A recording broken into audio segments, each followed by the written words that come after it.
have done beet cashew cheese, actually. But yeah, there's a lot. I mean, I guess there's some common themes of things that I love. Like I really love star anise. I really love cardamom. White peppercorns show up in many, many things. Beets, because they're such a cool, you get some sweetness, some earthiness, and such an amazing color. But the color's fun. But I guess, yeah, for sure. Have you I'll tell you, so far, Oh, sorry, Manny, go ahead. Every combination that you've mentioned, I'm writing them down because they all sound delicious. Have you done any entirely savory sessions? I don't think I have, actually, and man, now I really want to.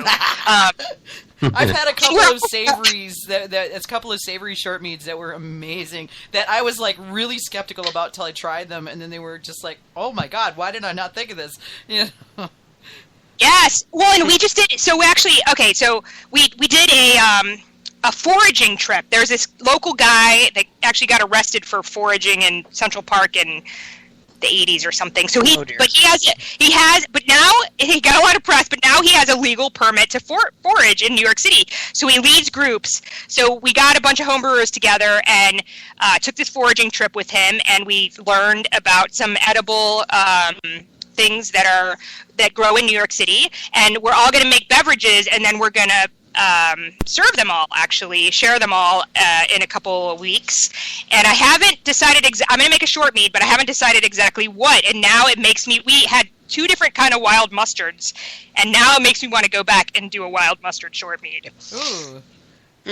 That would be interesting. I think so wait, it's illegal to go foraging? Sorry? In New York City. Yeah. I believe it is. I don't know exactly. Because it is. Okay. Because you could over-forage and or harm yourself. I don't know. I have to look that one up, actually. Private property is probably the problem. From eating mushrooms they collected in Central Park, like all over the city. That's why. Right. And they sue the city for poisoning them. Yeah, and you can't have people, I mean, we are a city of many millions of people. If everybody foraged, we would have no park, so. Right. Okay. That is really interesting, though. I'd be curious to see now what you're going to come up with.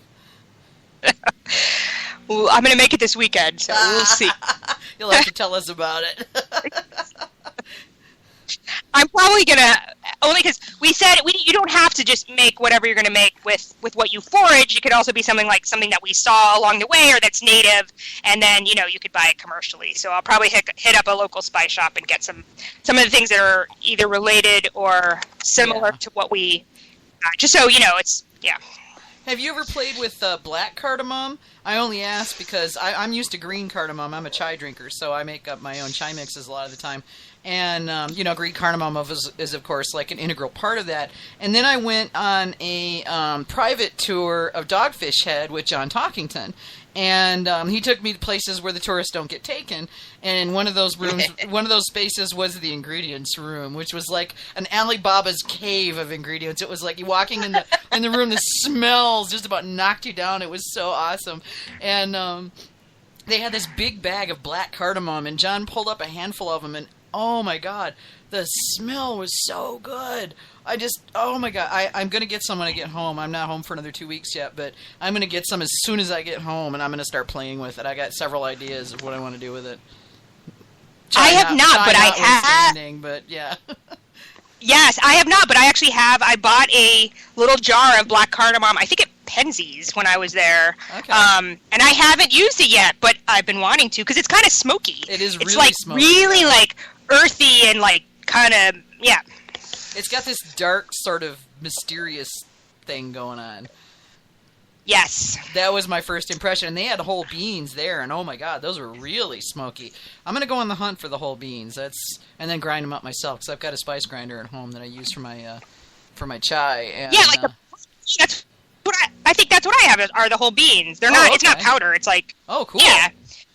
I know. Now I'm going to have to look up. So I'm just looking up.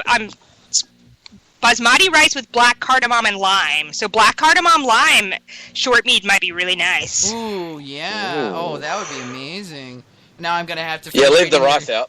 Yeah, right? Yeah, and I'm just going to have to finish reading your book so I can get the technique down and make one of my own, too. Since I'm an 11-hour drive from you.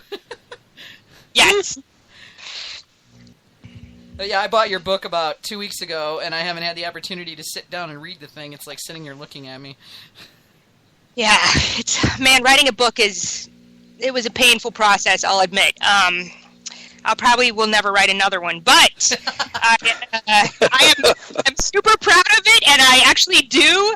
So I got really burnt out after I wrote the book, and then I did do I did a bunch of like local talks. So I have 1.75 gallon kegs, 2.5 gallon kegs, and 5 gallon kegs. So I was toting, I was carrying like 1.75 gallon kegs in backpacks and rolly bags on the Staten Island ferry to Staten Island, and driving all over the place. So I kind of like I probably took like a 6-month break from making any alcoholic beverages. And when I got back, and even now, like I don't, since I ferment everything and I do a lot of other things, I like to make things, but it's not always alcohol. I actually use my book. I refer back to it for the rest of it. So I feel like I have done my job if I personally feel, if I'm using my book to, when I want to make something again, then I feel like I at least got out there what I wanted to. Well, your recipes are all in one place too, right? Well, you just sold one more. I bought it. Yeah.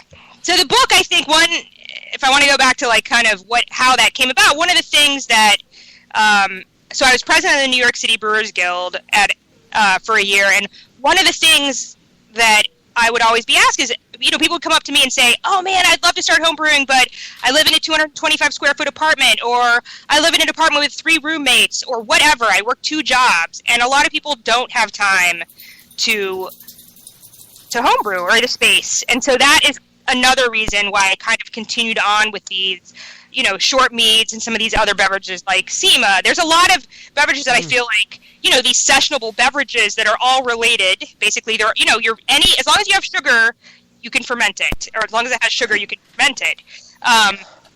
And so that's kind of how one of the driving forces behind the book. Also, I would meet people that used to homebrew and then they had 3 kids, or they, they got involved. They had other things to do in their life, and that was missing. And I feel like it's really important to continue to make things and to create things our entire life, no matter what that is. I think that gives a sort of sense of satisfaction and really feeds one's soul, especially in our crazy mechanical lives that we, fast mechanical driven lives that we all lead. So that was kind of why I wrote the book, and why I still feel that it is very needed, because no matter what situation you're in, we all have, 15 minutes to whip up a short mead and 2 weeks for it to finish out. Yeah. And then you have, a beautiful beverage that you can bring, you can share with your friends and family, and that you can feel, that can feed your, this is something that feeds your soul. So.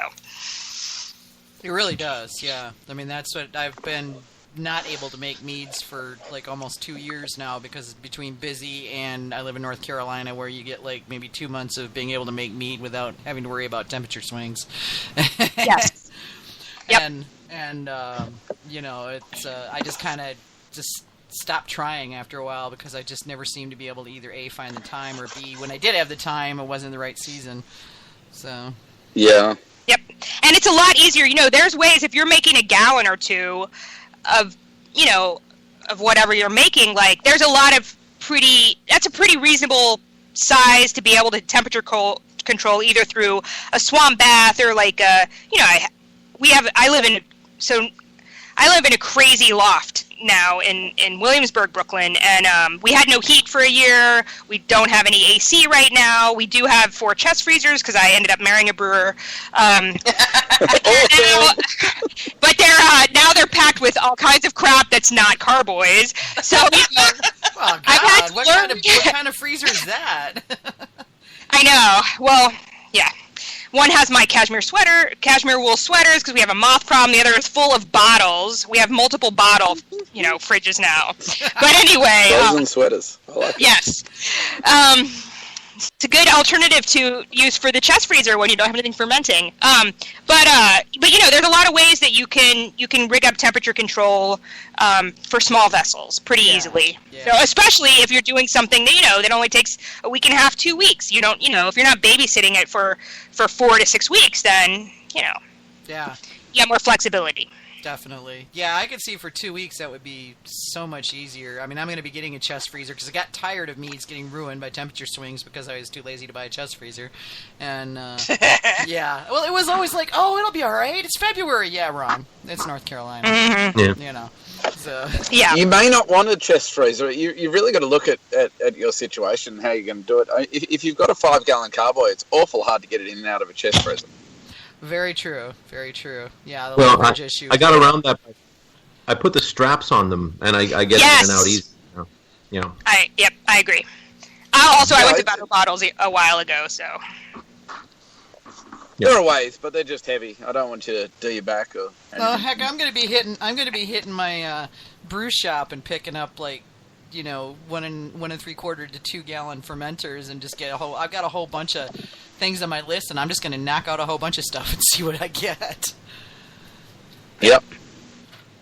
Yeah. On the other hand, if you had a bunch of 2-gallon ones, you could probably put 2 layers in a chest freezer and really up the volume. Oh, you can definitely do that. Yes. Yeah.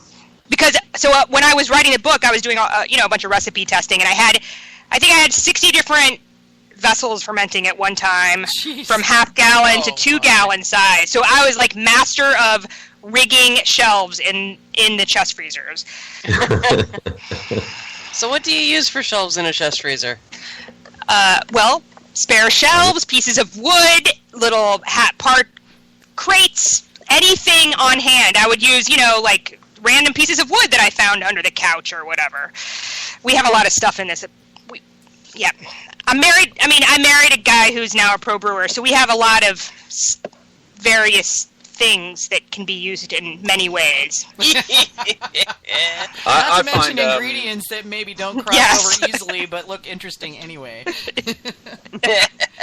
I find a bit of plywood and some 4x2s work well enough if you just build a little table and get it the right height, and they sit on top of each other quite happily then. Yep. And it doesn't even need to be that structurally secure because it's inside a chest freezer that has no tangential load. So. Thus speaks the engineer in the crowd. Yeah. And AJ's probably not the only engineer. Because AJ's nodding her head because she's an engineer too. So yeah. It's amazing how many sciencey types get drawn to this silly habit. It really is. Hobby. Habit. Obsession. Just use the word. Bobby Slan says duct tape works on everything. Yes. Yes, it does. Except not for if wet it's already carboys. cold. Yeah. Except for wet carboys. Oh, and David Webb says he's got a project that he wants to build from a book called The Homebuilt Winery, which was 2 feet deep by 2. I'm assuming this 2 feet deep by 6 feet wide by 8 inches tall, made out of 2x4s, and has a small window unit AC with tilted shelves. Holds a dozen carboys, several 1 to 2 gallon buckets, and a few small barrels. It's got to be 8 feet tall. Yeah, 2 feet by 6 feet by 8 feet. There we go. And insulated with AC panels. That's what he says. Cool. Huh. That sounds interesting. Yeah. Yeah. There's no way it's practical if it's only 2 inches deep. 8 inches. Yeah, it's for 2 inches, but I figured it has to be 2 feet. Yeah. You put inches for one of the measurements, or accidentally, and so I was trying to work out as I was reading it, like, wait, how big is this really? And then when it said dozen carboys, it's like, oh, well then, it must be big. Yeah. What's a dozen carboys? What size carboys? I don't know. 5-gallon carboys? He said what it holds, didn't it? Yeah, it was 1 to 2 gallon. It holds a dozen carboys, several 1 to 2 gallon buckets, and a couple small barrels. Yeah. And for those of you who are listening, the book is The Home-Built Winery. So now, how big a place do you have now, Mary? 5 gallon, the carboys were. It's more than 5 gallons, I'll bet. So we have a large place now. We have about 1,400 square feet. Oh, okay. But I have no backyard, no outdoor space yet, unfortunately. But Oh, no.